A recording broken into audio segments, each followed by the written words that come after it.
Well, hello everybody, and a warm welcome to today's whiskey review. So, it's been a while since I had one of these.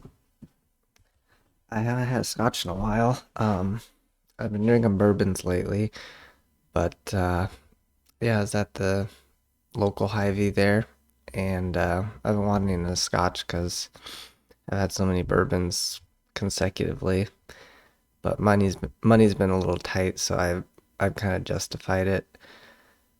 justified by buying like the $30 bottles of bourbon instead. But I saw this one, Tullibardine, and it actually wasn't too expensive. It was $46, when it was $8 off. So I guess normally it would be $54, but it was $8 off, so it was only 46. And yeah, normally my go-to scotch is Glenmorangie because it's pretty good.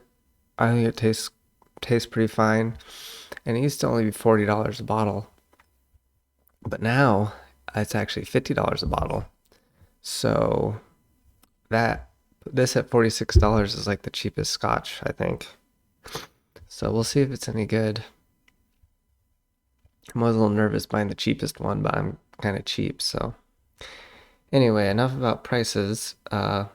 Tullibardine, 12 years old, aged in bourbon casks, ex-bourbon casks, which I think pretty much all the Scotch whiskies are. Balled in Scotland, obviously, at the Tullibardine Distillery Company, Blackford, Perthshire. So yeah, aged exclusively in first fill bourbon casks. Tullibardine 12-year-old is a wonderfully creamy whiskey with notes of soft citrus, toffee apples, and freshly baked biscuits. The flavor profile descriptions are always so pleasant. 1488 says right there. I don't know if you can see it. So yeah, this distillery's been around quite a while. It's old. Okay. Also, I do have the flavor wheel I can pull up here to help me with my descriptions. I'll try and describe it without the flavor wheel, so we'll see. We'll see how that goes. Okay. Off with the cork.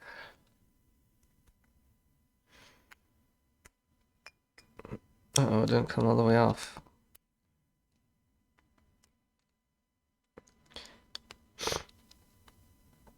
It's supposed to snow today. It's supposed to snow a lot. Well, only like 3 inches, but it's supposed to be pretty icy. A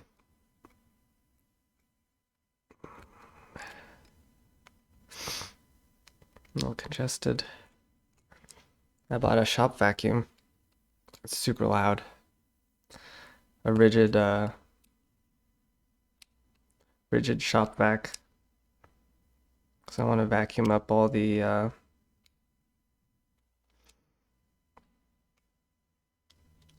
cat hair out of my room. Oh, I think I got it.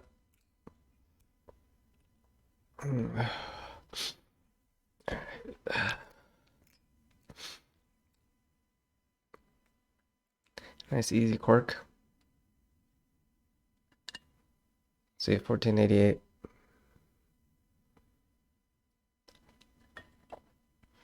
Hope it's good. I think it'll be good.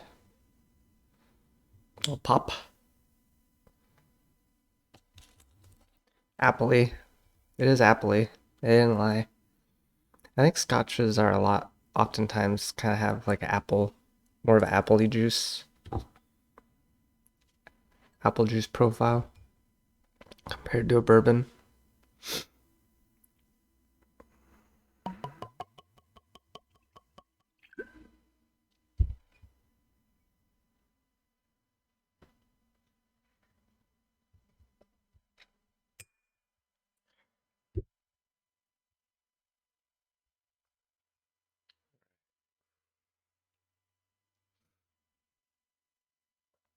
Wish I had a proper sniffing glass. I think this one's for wine. Hmm. Uh,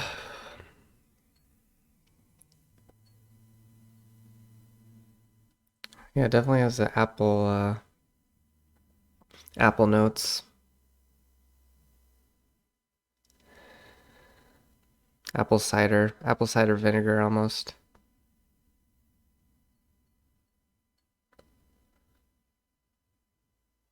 All right, let's give it a taste.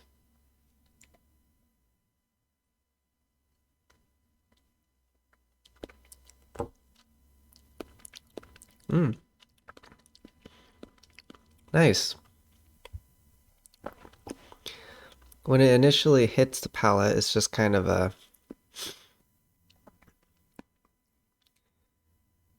almost a watery kind of appley flavor. But then once it coats your tongue and it gives it a second or two to linger, then it actually has a kind of nice wood oakiness to it that you don't really get. I haven't been getting with any of the bourbons I've had. Have another sip.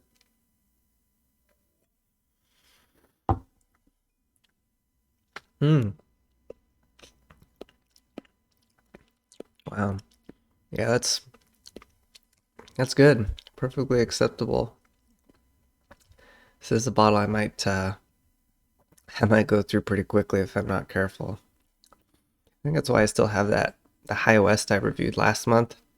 I still have that bottle. I just don't. It's not bad, but it's just not something that I crave. Or something like this is like you kind of crave it. I gotta blow my nose. I'm sorry. Oh, Kleenex. Mute.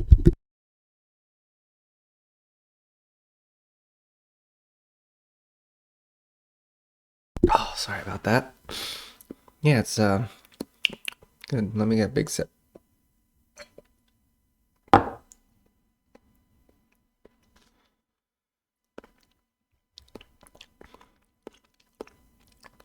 Yeah, it's a fine scotch.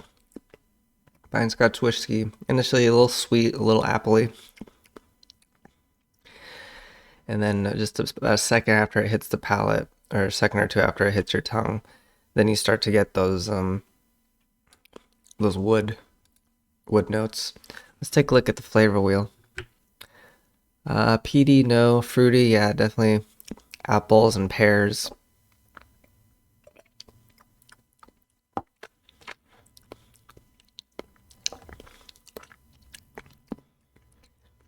And then after the initial fruitiness goes away. That's when you get the wood.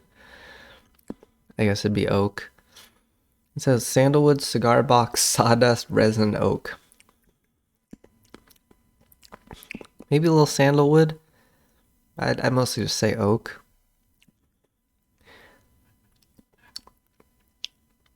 Um, it actually has apples and pears under fresh, so maybe it's more of a fresh. But it's also a sugary. It's kind of a combination, I guess, with the freshness and the sugary. Not really getting much medicinal or smoky. Not a whole lot of maltiness. Let's have one last sip.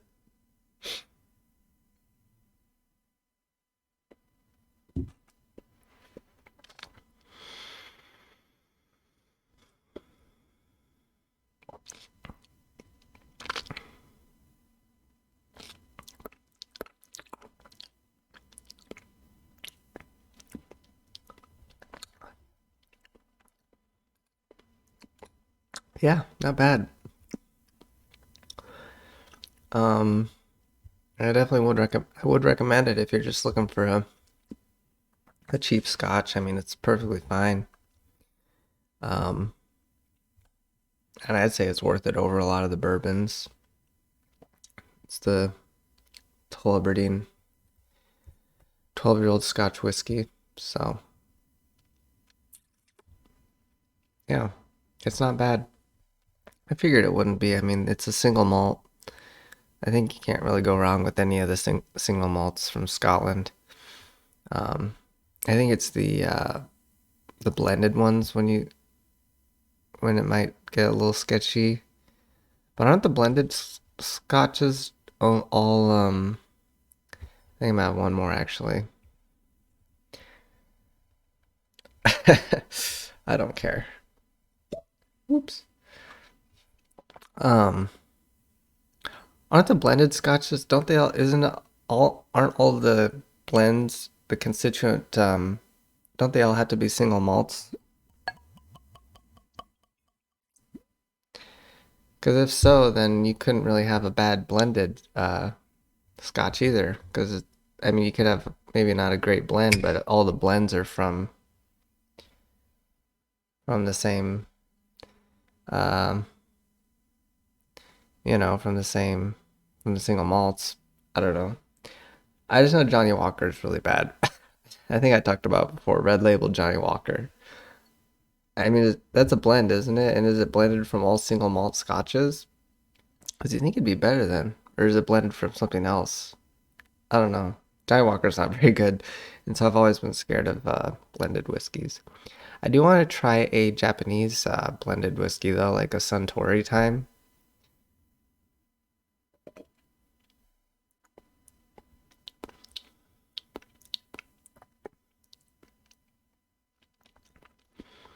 And there's not a lot of single malt Japanese. All the Japanese whiskeys I see at the store are blended, but I bet they're pretty good. Yeah, this is good. I think I like it more than Glenmorangie. I think it has more of the fruitiness, but it's been so long since I had a Scotch whiskey, so because if you drink them like every day, like you kind of, for me, it's harder to taste a lot of stuff. It almost starts, you start to lose the taste. But if you take a big break and then have some, you can taste it a lot better.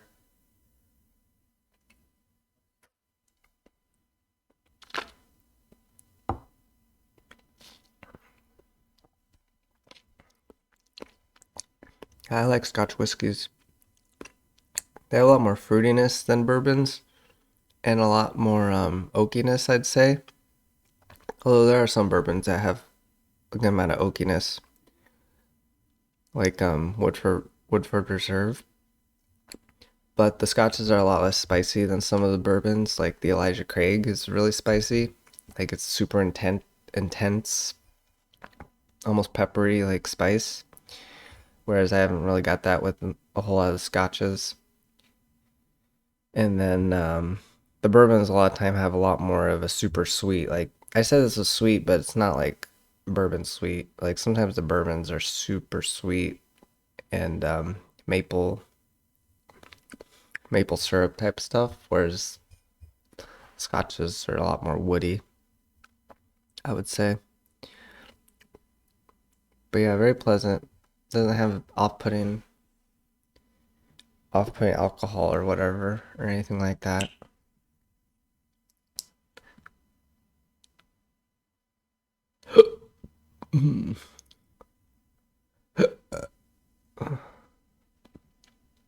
I got Campo Finique, my rash. All right, there it is. Tullibardine. Let me know if I'm saying that right. I mean, I don't know how else you would say it. Tullibardine. You say Tullibardine. Tule. The Isle of Tule. Tullibardine, 12 years old. Do recommend, especially if you can get it for under 50. And with that, I will see you next time. Peace.